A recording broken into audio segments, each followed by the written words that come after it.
The content of this podcast is for informational and storytelling purposes only and is not intended as medical advice. Please consult a qualified healthcare professional for any medical concerns or decisions. Welcome, and thank you for listening to Partner Perspectives. Today, we'll be talking to Jared, who is a dad of 2 daughters that he fostered and then adopted. Thank you so much for being here for Partner Perspectives. We're really excited to have you. And today, we're going to be talking a little bit about fostering to adopt, adopting older children, things like that. So we really appreciate you being here today. Awesome. I'm excited. Awesome. So just to kind of get into the beginning of all this, before you started fostering or before you decided to foster to adopt, what was life looking like for you and Caitlin? Yeah, it was really busy, to be honest. She was in medical school in Baltimore. I was working in hotels and a leadership role as general manager. And so we were on conflicting schedules and really busy schedules. And so really the context was bigger. It was really, we started kind of having the conversation about children and what does that look like and what did our path look like? So, it was, we were deep enough into our careers to know we wanted kids. We felt like it was missing, but also deep enough to where it's like, how's this going to work? Right. So, Where does this fit? Right. How are we going to make this happen? So it was a unique time, but Baltimore is really where we started to kind of have that idea of we're missing something, in this family building part of our life, if that makes sense. Yeah, no, that makes sense. And so you kind of addressed this a little bit, but so the idea of this, of fostering, versus the biological kids, when did the fostering to adopt thing sort of flush out in your relationship? I would say it started with Caitlin and I having this conversation about, do we necessarily need to have biological kids to feel like we're growing the family, which again was around that same time. Caitlin never really had a particular need for, hey, I need to carry a baby to term and have a baby. And I didn't really care about that either in particular. So it started kind of this idea of okay, well, what is this other avenue? And so it really started pretty broad with, do we adopt somebody from a different, a kid from a different country? Do we do something very specific, go through a private agency to adopt, hey, this is the kid we're following along with that we're trying to, and so it was that evolution of, what does this look like? And we spent a lot of time discussing it and in prayer and talking to people that had fostered and people that adopted private, and which, yes, was driven by Caitlin. So a lot of research driven that me, I'm like, hey, whatever.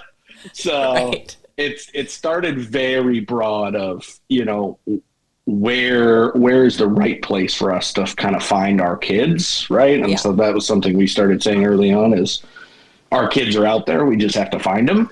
And so then it became a little bit more of, holy cow, this amount of foster kids that don't get adopted was a staggering statistic. So that's where it kind of pushed us to, and fostering, was the trial run for us, a little bit of are kids the right fit in our life? Are they young kids? Are they older kids? So that's where that kind of started. And then it was pretty clear to us, we wanted to adopt within the United States. And then it was furthermore, we felt our hearts really drawn to foster to adopt. And so so it started very, very wide and came in real fast. Again, I think being in Baltimore probably threw a little fuel on the fire there, so to speak. Yeah. Because Maryland and Baltimore, I mean, every state's in a crisis with foster kids, but holy cow, Baltimore's really in a crisis. So yeah, that's tough. And so once you honed in on, okay, this is what we're going to do. what did like readiness look like, or does it not work that way? Like, is it like you start the process and then you just have to be ready, or what does that look like? Yeah, our situation was relatively unique, where kind of skipping to the end there, we got kids. We had two siblings placed in our home before we technically got our certification from the state of Virginia in the mail. Like, we had been informed like 2 weeks before, hey, you're certified foster parents, but we quite literally had the kids in the home when the paperwork showed up. Right. So that was wild. That was a lot kind of faster than we thought that would happen. But yeah, I mean, it was learning from experience. It is, you go through this, training and a little bit of mentoring, and it was really good. We went through Richmond City here in Virginia, and they were great. You could just tell people really cared about these kids and wanted, while desperate at the same time for just humans that want to take these kids in. They also really cared about preparing you as best we can. So it was a lot of, Caitlin did a lot of reading. I did a good amount of reading. She did more because she felt she felt more uneasy about some of the basic things. I was very much locked in on like, oh man, these kids are more than likely than not coming out of some level of trauma, and what does that look like? And I felt like I really need to prepare for that. But yeah, it was a lot of preparing, but then it literally was just like, well, hey, here's two kids. You're foster parents. So it felt like a marathon, and then all of a sudden a sprint before we knew it was changing from one to the other. It's just all of a sudden it was like, okay, this is a thing. So it was pretty wild. And so I do just quick want to touch on those first couple kids that you fostered for a short time. What was that experience like, just in terms of like, A, like, did you think they were going to be your kids? And then B, how did that inform, like, your readiness then to be like, okay, we went through that experience, just walking through that a little bit. Yeah, it was, we had made it clear through our foster processing and licensing, for lack of a better word, certification, whatever the right kind of terminology is, of saying, hey, we really would like to foster kids that either are up for adoption or on that, kind of on that track where they were very diligent about, hey, we can't guarantee where anything is going until, because there's court hearings and all those things. But so that first placement, that was on the track they were on. It was shocking. They had just a whole myriad of behavioral challenges right off the bat, and it was a lot of neglect. They had some abuse in their past that we uncovered. So you're talking about just kind of fresh out of class foster parents, and we're discovering some abuse that the social work, like, and it's not their fault. They just didn't know. So it was like these discoveries, pretty monumental discoveries of like, holy cow, this is more than we bargained for. I think it was the kind of that first thought.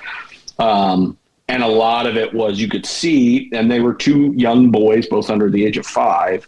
And brothers. And so they really had this distrust, right? So it was this very loud, destructive behavior right off the bat. And I'm like, whoa, okay, this is a lot. So, biting and hitting and breaking things and things like that. And then we hit probably, I want to say it was about 6 weeks in. It was a Tuesday. I couldn't tell you how many weeks, but it was like a clear, just something changed. And it was like, finally, they just realized, okay, this is a safe space. And we really were able to kind of connect with the kids at that point, right? Like, it was like this, and it really was overnight. Like, people kind of say that. I'm telling you, it was like they went to bed on a Monday and woke up Tuesday morning like, hey, these people are totally fine. We think we like them. So that's when we really started, those first 6 weeks or so were like, I don't know. What have we done? I don't know if these are the kids. I don't know. So, but then we kind of broke through that fear barrier with the kids, and they started to really trust us. And I think that was great. And over those next couple weeks, we really started to see like, sure, yeah, these could be our, hey, these could be our kids. And then, then they got pulled out of our home to go to a therapeutic foster home, which was the right thing. Cause at the same time they were digesting all this trauma that we had kind of discovered, and we weren't permitted. It's like a different level of training, but yes, it was as hard a thing as I've ever had to do, was take these kids that finally felt like they could trust me and I was safe, and just like, hey, here's two other strangers you don't know. Like, they're great, but you don't know them. So that made us question everything. Right. Do we want to adopt a foster? Do we want to foster? Like, this was gross. This hurt our souls, giving these, kind of giving these boys away. And so, it was, we had right in our first, 3 months, we had both the high and the low of, we think this could really be a thing. We're doing the right thing. We're going the right process to, I don't want to foster. Yeah, like that was too hard. That was hurtful. Yeah, it was gut wrenching, and just this like forever burning my head. The older brother was at the door as I'm leaving, holding his jacket with his hand on the glass, like, please don't leave. And I'm like, okay, well, this is okay. Well, this is one way to feel. So But that's a lot. So did you ask to take a break with the system, or what did that look like in terms of when you met your girls? Yeah, there was, we had a couple real short term, like kind of, and now I'm forgetting the term. It's respite. Thank you. There it is. We had a couple respite care things, and then one somewhat more long-term, but there was a kind of a natural gap between that very first and then the girls. So in between there and our girls were a couple respite care weekends, days in there, and then a brother-sister tandem that was actually spending time with us, and we had to make kind of this decision between our girls, who are our kids now, and this brother sister that we had been fostering on the weekend, because they were already in foster care. So we were kind of doing respite for them. Yeah. But it was kind of the same idea. They thought it was on the trajectory of they're going to go up for adoption, but they weren't quite. And our girls had been in foster care, but same thing, were up for adoption at that point. So it was this, it was this really brutal, like, what do we do here? Right. So we met we really felt, and through kind of what they could tell us with the brother sister that we had been fostering, it was really a coin toss if they were going to be up for adoption. So it was just kind of like, it didn't feel as long term then. Yeah, it really felt like inevitably we were just going to end up fostering for a long time, and then they were going to end up with mom or dad, who were separated but both in the picture. And so then we said, okay, well, let's take a flyer, and we met the girls and kind of pretty instantly felt this connection of, okay, hey, these are our kids, and we finally found them. So then we kind of went on that thing, which is funny, because I think Caitlin wanted, going into this, she was happy with kind of whatever, but she was like, I think boys would be easier. And I was like, she's like, young boys. And I was like, well, we got old girls. Yeah. So, whoops. Like, that's not, like there was a different plan in place. Yeah. So you lightly said this, but do you remember the day that you met the girls? That was December 18th of, let me think about the year now though, because I get this a little screwy. It must have been December 18th, 2021. But more so, like, do you remember I'm sorry, not the date, the day.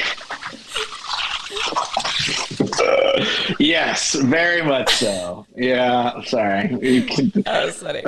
You're like, not the date, Jared. Okay. Yes, the day we met them. Yes. So their social worker brought the kids over for kind of a day, day hangover or whatever you want to kind of call it. And it was great. We did a arts and crafts together.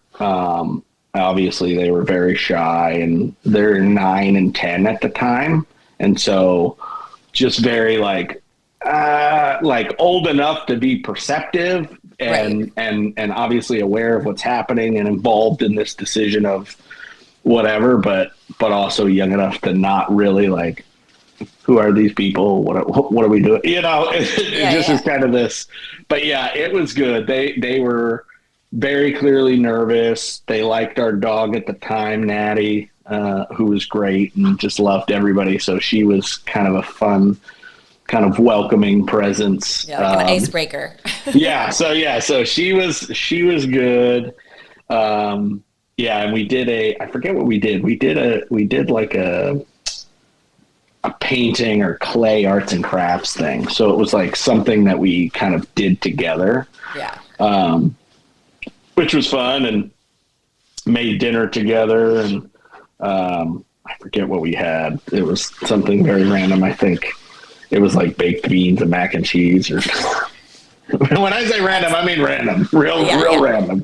So it was, but yeah, it was, and they remember it too. So it was, it was all good memories. Thankfully, it wasn't like, well, this was terrible, but glad it worked out. So yeah, hated those baked beans, but okay. So shifting gears a little bit, I think, what do you feel like, I guess before and maybe now, were like your hopes and fears about stepping into a full-time parenting role? You didn't have the runway, right, of like infancy. It's like this overnight family concept. So what was that like when you realized like that these girls were sticking with you and that you were going to go through the process of spending more time with them and then eventually getting to the adoption? Did you have like hopes and fears over what kind of parent you were going to be? Yeah, I think, for me, it was, there was the big hurdle for me was just the idea of girls, frankly, versus boys. And I'm kind of like, okay, well, I don't, there's a lot of things I don't know. And they were going into this critical preteen and now teenager phase of their life. And I'm like, I can give you exactly zero firsthand perspective of what it's like to be a teenage girl. So, that was something that was and still is kind of this fear. I mean, obviously I've learned over the last years that it's a little bit irrelevant. Yeah. It's kind of what it like, okay, I don't have that firsthand experience, but it's like nobody has a direct firsthand experience of what your kid is going through. Yeah. You have some similarities, right? Like Caitlin had some similarities of, yes, I was a teenage girl at one point, or I was a teenage boy. So let me tell you why they are the scum of the earth. Don't trust them. They're just, let me tell you that. So they're terrible. That I have a good experience of. But yeah, I mean, it was, I think the fear for me was just the unknown was, what does this look like and how can I fill the need they need? And I realized as we've continued to parent over the years, I had this idea that there were going to be these very specific things I needed to be great at. And I just haven't. I've just needed to be a good dad. Like, yeah, right. It just is like, I just had thinking it a little bit. Yeah, 1,000,000%. Like, I need to have these very specific answers for these very specific situations and things like that. And I think, and talking to my friends who are parents of teenagers that are their biological kids, it's like same thing. They're like, "Hey, man, we're all making it up as we go." I don't know what to tell you. Like dads in particular, like, what do we know? You know what I mean? So we're doing our best out here, right? We're just being there. Just be there. So I think a lot of that fear was dispelled. I think my hope was to create these, and it's hard, right? Because we don't have the, I kind of say it like we don't have the reserves of all of these great memories of, oh, I remember holding you as a baby and your first steps and your first words and things like that. And so sometimes that gets hard because it feels like when there are the challenging times, like we can't go back into you don't the have memory anything bank. to draw back on. I think that's a great point. And I think I think about that a lot with, my kids is like when they're being awful, I can draw this memory of, but remember when she was 3 and like blah, blah, blah. So I do think that's actually a really important piece of adopting at an older age, right? Is like, you don't have those memories. You only have the memories you're creating now. Yeah. So I think it's both sides, right? So you have to be kind of aware of the fact that you don't have those, while at the same time, we're in this weird precarious age of technology and like what they want to do, right? Like it's like they're not in the mode of like, hey, let's go out and ride bicycles. Right. Right. Yay! It's like, no, really not with a 14 and 15-year-old. It's like, so, not so much. But it has what it's done is it has kind of forced our hand, and I would say in a good way that we try to be more memory driven with our decisions around like both of them have birthdays this month, and part of that is, we've talked about that. It's like we don't do a big present. Instead, we're like, what is the adventure you want to do? Yeah.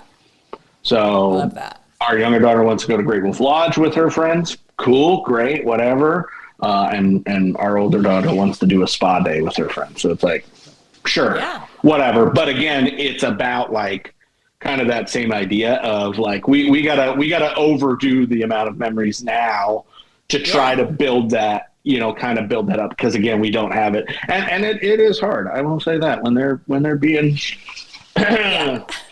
when they're being some sort of way, it is. Sometimes it's hard to be like, I don't have those cute memories in the bank. The patience is running real thin here. Let me cool down. Yeah. But I think it's been good because it drives a lot of our decision making now, where it's like we drove to Disney World in Orlando last year for spring break, and it was like, are they too old for this? But they didn't experience it before. So it still was this like, no one's ever too old for Disney. It was a magical moment we had down there, if you will. I don't know if you've ever heard that branding. But it was great. And it was, we got home from the trip and they independently of each other were so thankful for like, this was great. This is a great memory. And so there's little things like that and family vacations and things like that. Like these are all, it's funny because with a lot of kids, it's like, this is now they're kind of on the tail end of like, all right, it's family vacation again. I've been doing this for 15 years versus our kids are like, this is awesome. This is great. This is the first time I'm doing this at the same time. Yeah. Right. So it's a roller coaster right there. Yeah. I believe that. Okay. I do want to just talk quickly about, or not quickly, about the role function that you play with Caitlin in your house. So, when you're changing and pivoting from like a couple without kids to a couple with children, some natural roles sort of fall into place, but I think that you and Caitlin kind of have a little bit different role system. And so it's my understanding that you, I know you have a business, but that you are sort of like the primary parent, meaning you're sort of like a stay-at-home dad to a degree. How did you settle on that role? Like, was that a natural thing that happened when you decided to do this? Or like, did you talk about it, or how did that come about? That's a great question. Yes, to all those things. We did talk about it. It did come with some so coming somewhat naturally.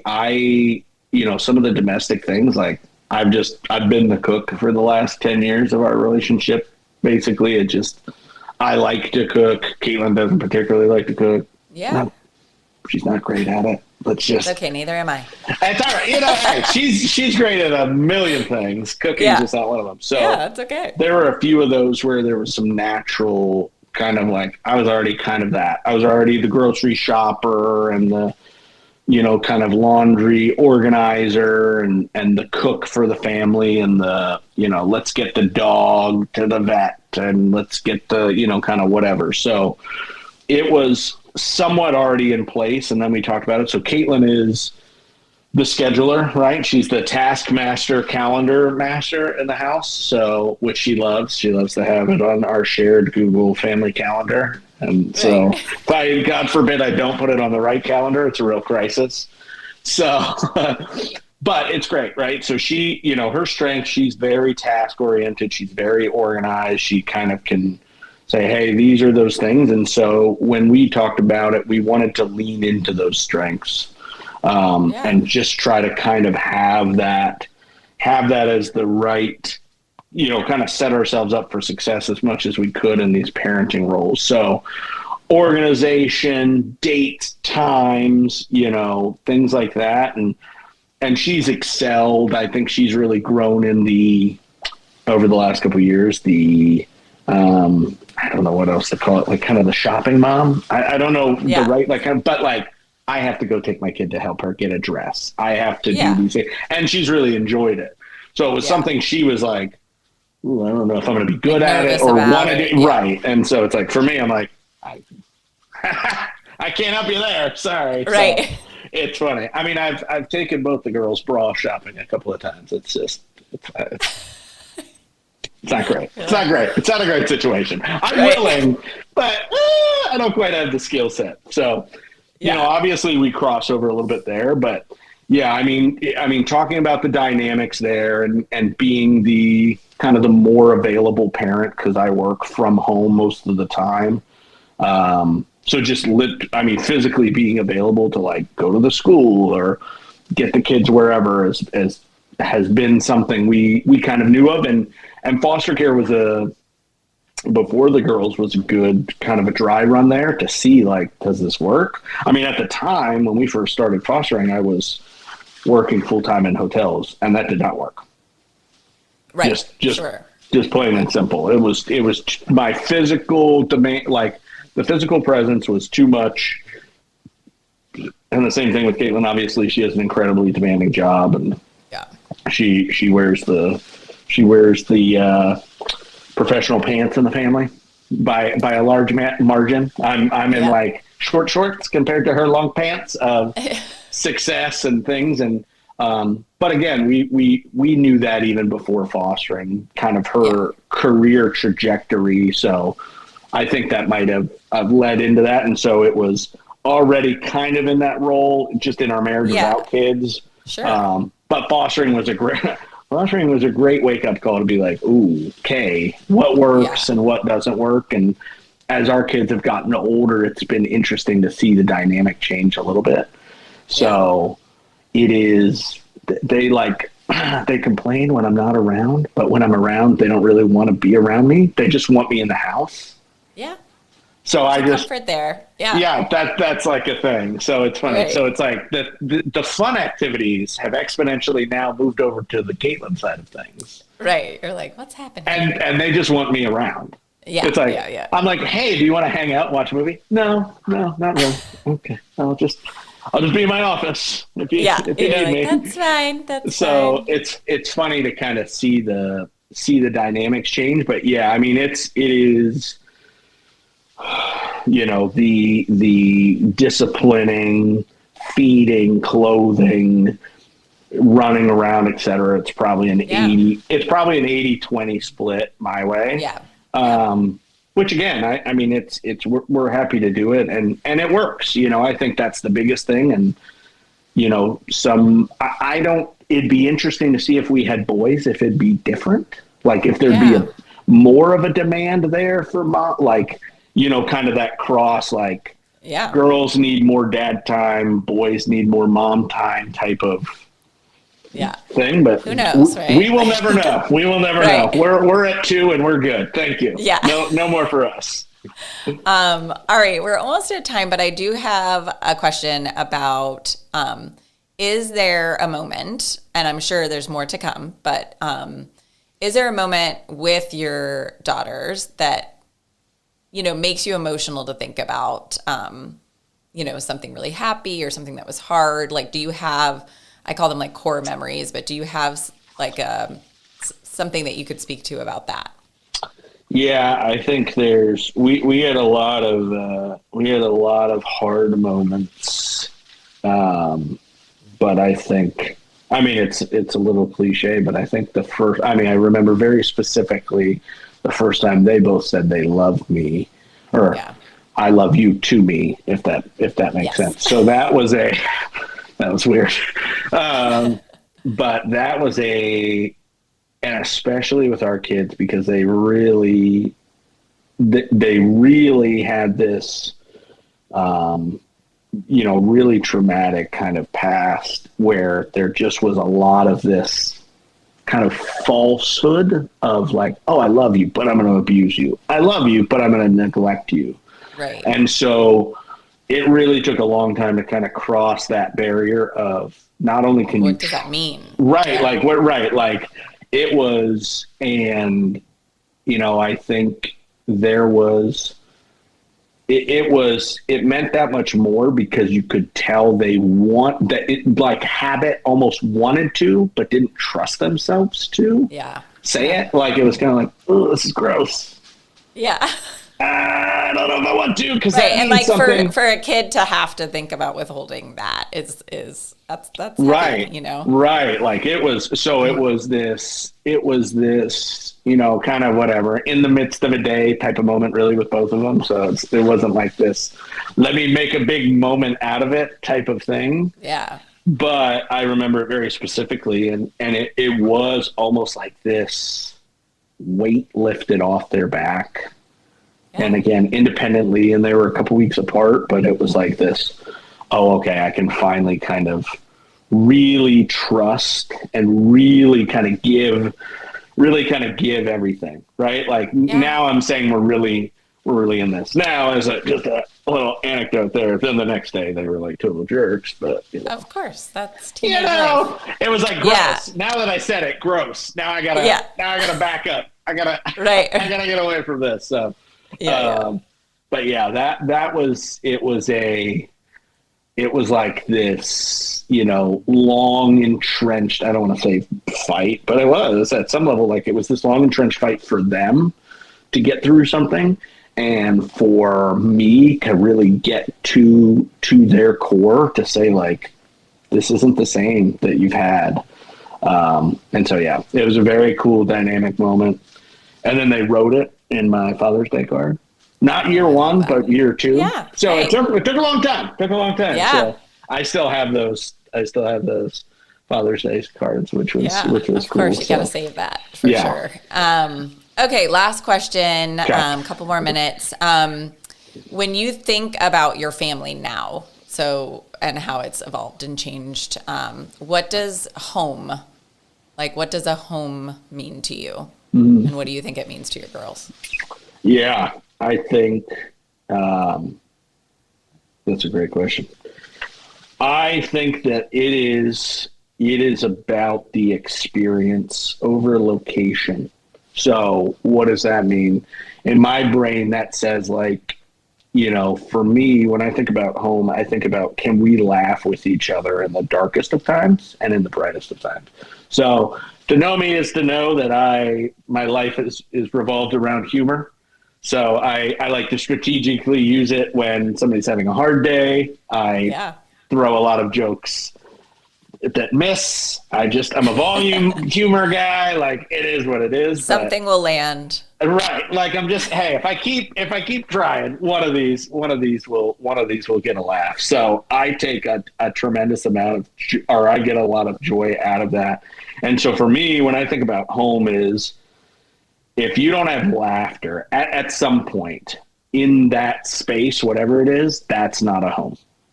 And so the other one, right? Like, as long as there's some level of, and it doesn't have to be constant. I'm not a total psychopath. Yeah. Like, I crack I say it all the time. I don't crack bad jokes. I just croak dad jokes. See, it is a bad joke, but it's not, because it's a dad joke. See what I did there? Right. So, but for me, home is really about that, because for me, laughter can be healing. It can be releasing.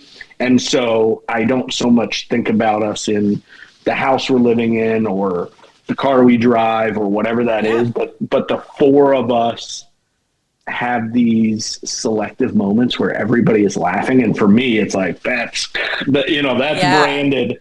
That's branded in the brain. Like, this is home. Home is where all of us can be at our most vulnerable at the same time and just be able to enjoy that, enjoy each other in that way. Or just, I've cracked a hilarious joke. So, I mean, either way. But yeah, I think that's a huge thing, again, especially with our family, because it is, Caitlin's hard. Caitlin's she's a hard get. It's hard to get her laughing. I got teenage girls. Hard to get them laughing. Yeah. I'm just going to be honest. You've accepted the challenge. It's a hard crowd. So yeah, when the four of us are all laughing, it feels like there's that, kind of the stars have aligned. And it's like, for me, it's like, this is it. This is who we are as a family. Of home. Yeah. So awesome.